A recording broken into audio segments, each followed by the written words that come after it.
it's harsher than anybody expected it to be. So, for the first offense, if you're taking, what do they call it? First offense of taking... Dick.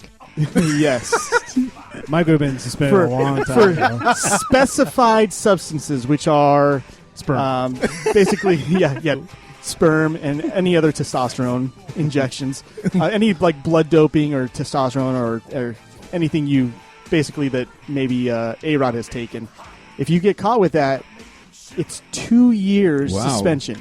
4 years if you've previously been suspended for that type of drug use in the past. Yeah. So we're talking about the careers of fighters are on the line if they do any drugs now. Pretty much. The second offense would be double the first infraction. So it could be 4 years or 8 years.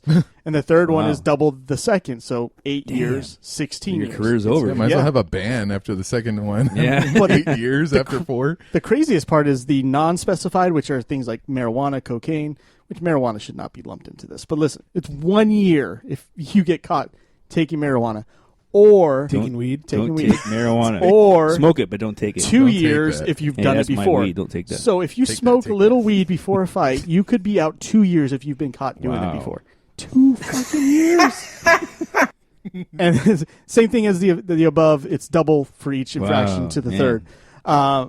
It's kind of crazy to me.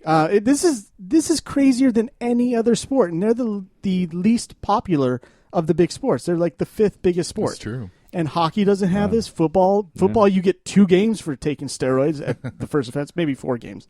But that's not a full year of your life. So it's kind of crazy. And then finally, UFC 188 is this weekend. It's in Mexico City, and you know who's going to be there? Me. Cain Velasquez. Yes, Daniel will be there representing. Mexico Look, City. I'm brown. I swear I'm brown. He won't be translating, though. No, not at all. He'll need a translator. Eva, come with me. So it'll be in Mexico City. Cain Velasquez, who was supposed to be in the first main event of the last Mexico City fight, got hurt there. Fabricio Verdum was there. He fought Mark Hunt, knocked him out in that. He'll be there now as the interim heavyweight champion fighting Cain Velasquez, the heavyweight champion of the world, to unify the titles. Brown Pride? I love Cain Velasquez. If you've heard me over the years, Cain Velasquez is my guy, and I'm very excited to see this. I know it's money midlife, but I think you should put up $50 to see this. I ain't got $50 to put up. He doesn't put $50 up on beer. 50 pesos. Yeah, that's true. That's a lot of beer for $50. That's sorry, midlife. I can drink that, but I can't watch it. Okay. That's like 3 months of PBR. Yeah, that's right. true. Yeah. Goes a long way. I drink PBR and hit my wife, and then it's the same thing as UFC. It's 3 months of PBR and a package of white That's beers. right. She turns around and kicks my ass. So The Philippines were last month, though. The Filipino fights were last right. month. Then Eddie Alvarez. Why are you racist? Yeah. Sorry. Get on with it. Eddie Alvarez, who's more New Yorker and New Jersey than Mexican, but he's got the last name Alvarez, so it works. He'll fight Gilbert Melendez, who is a true Mexican. Well, he's an American with Mexican last name as well. Wow. But they'll fight in the co-main event. Gilbert Melendez, I love watching that guy fight. Eddie Alvarez is fun. Should be a very fun fight there. Kelvin Gastelum, who's got a white last name, but he's a Mexican. He'll fight Nate Marquardt. None of this is relevant. It is, because they're in Mexico City. That's the whole point. I know we might be spending too much time talking about this. You could always invite me to your house to watch these That's pay-per-views. true, I could. You sure could. But then I'd have to invite you to my house. That's right. I'm busy anyway. Yeah. His jaw's already sore. I might Uber past there, Mike. I'll stop by. Angela Hill will fight Tisha Torres, another Mexican name there. And then Chico Camus will fight Henry Cejudo on the undercard main event. Cejudo is a fast-rising 125-pound fighter, and I think they want to put him against Demetrius Johnson soon. And that is the fighting rip. Wow.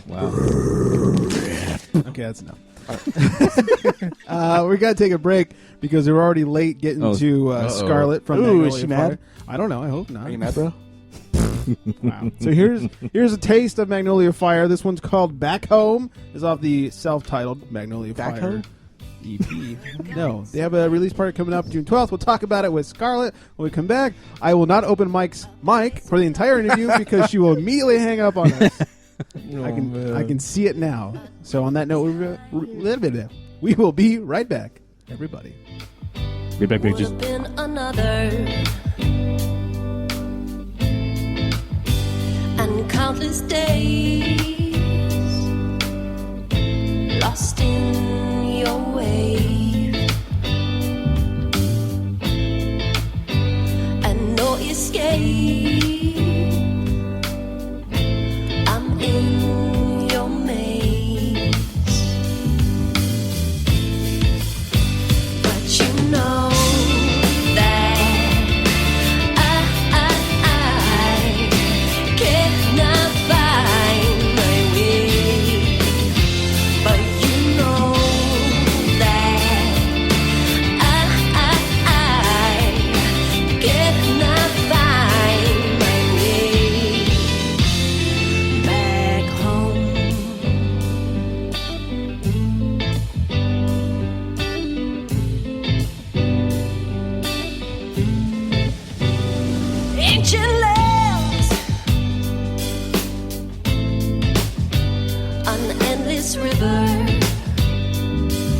Hi, I'm Jared. I'm Tony. I'm Brennan. You're supposed to repeat after me. We're from the 70s. We're from the 70s. Nope, we got to start over. Yeah. Hi, I'm Jared. I'm Brandon. Don't. Okay. Repeat everything but his name. But your names. Okay. The names Not literally? Okay. Hi, I'm Jared. I'm Brendan. I'm Tony. We're from the 76th Street Podcast. Blowing up. Blow it up. We didn't have to tell you that because You we're already blowing know. up. You've heard us before. You already know. You've told your friends. You've liked our fan page. You've probably been to our website, 76th Several Street, times. 76streetpod.com, where you subscribe to our podcast on iTunes. Hey, this is more like a you're welcome. You're welcome. If you get a chance, If you get a chance. let the couple friends that haven't heard about it. Just let a them couple. know. You're welcome. Tell all your friends, subscribe to our Twitter feed, subscribe to our podcast. And don't worry, there's going to be 30% less Brandon. And if you go to 76streetpod.com, there is no Brandon. Thank God. Yeah, that happened. And there it is. And there you have it.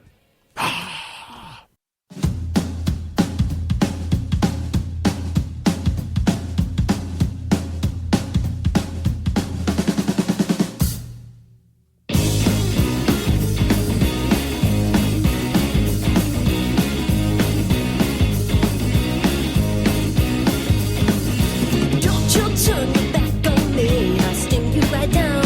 I'm a queen bee.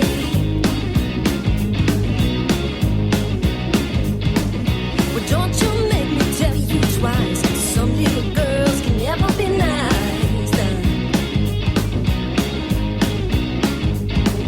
I do what I please. I don't mess around. I play my guitar when you're bringing me down.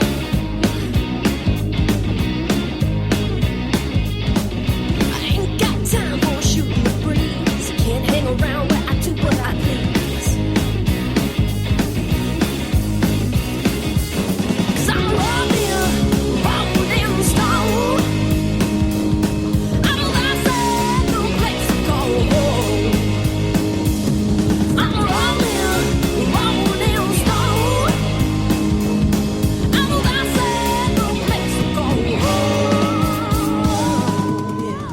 That is right. We're back, everybody. Still the charity strike. I know you're confused by the fantastic music instead of the normal crap music. But welcome back in. Celebrate Rebound Jones with Trigger Mike. Midlife Crisis. We're back, bitches. And Micah Van Dan. That's right. Like we were talking about at the top of the show, the bottom of the show, and all throughout the show, we are being joined today. We thought we'd bring you guys a special treat for Chick of the Day instead of just finding someone on the old Google box and talking about Chick of the Day. Why not bring in a real Chick of the Day who's hotter than all of them and actually has talent? There you go. That's Yeah. right. She can sing and play guitar. And play sports. And play sports. We are talking to Scarlett from the band Magnolia Fire. Scarlett, how's it going? What up, guys? How's it going over there? We are are- you guys drinking beer? I hear you drink beer while you're programming. We need to. It is fucking hot out here. Yeah, we have to. It's a law. Oh, is it? Okay, Yeah. well, Yeah. I better. I'm gonna crack one open right now. Oh, please. And yeah. We actually don't let Mike in front of his microphone if he hasn't had 2 beers. Yeah, 2 Mike beer. Oh, Yeah. good, because some people aren't funny until they have a little bit of liquid. Yeah, Mike's Flowing. Mike's not even tolerable until he has a little bit Yeah, of liquid. it's So- That's good. So there's well, a- at least he can be tolerable at some point. Yeah, we figured out the formula. I can get there. Yeah, it takes a while. So anyways, thank you for hanging out with us tonight. This is awesome. Yeah. Oh. Yeah. So the band, that was awkward. Magnolia Fire, you guys are having your EP release party this Friday, actually, June 12th. This Friday, yes. We're very excited. We've been working really hard on it, and we just got an amazing guitarist join the group a couple months ago. His name's Niels Bright, and he's from Amsterdam. He's the Axeman from Amsterdam. And so we were able to finish up our music, and so now we're going to release it. We've got a 5-song EP.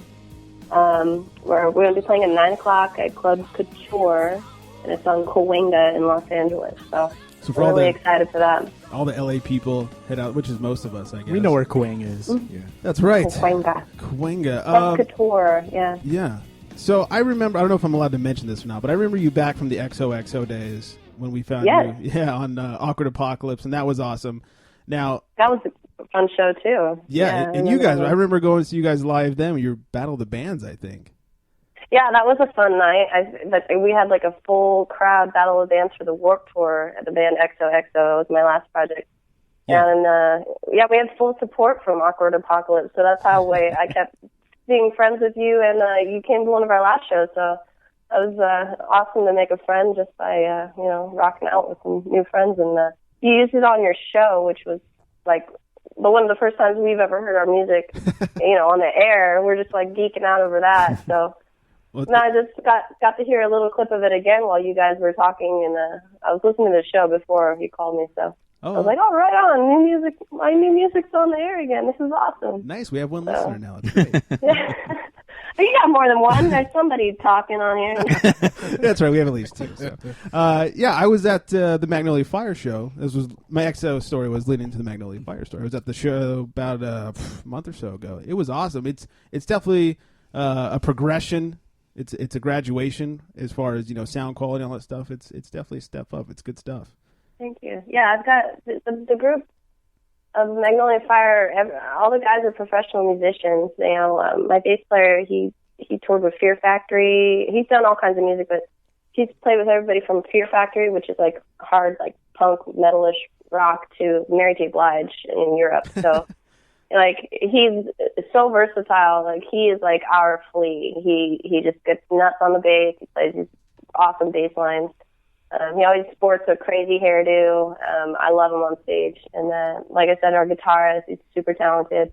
And also our drummer, Steven Haker, who used to actually play for the Army for years. And then he's going to MI, the Music Institute, right now, and playing professional drums around town with his GI Bill. So he's just a machine. He's just like one of the best drummers I've ever played with. So the music quality has definitely stepped up, I think. I can tell by the versatility of your voice that it seems like that they're able to write a lot around that and can have different style songs each time out. Like maybe be a little more creative each time out and write a different style of song. That's what it seems like every time I've heard a new song here tonight. Yeah, what's cool about this band is that, some of the songs, Josh wrote the bass line and then everybody wrote the rest of the song around it. Some of them, it was a beat and we wrote the rest of the song around it. Some of it was, me with my guitar at home, and I needed them to, kick it up a notch or something. So every song has a different kind of way that it graduated into what it is now. And I think that's the best way for a band to do it, because, it's not just like,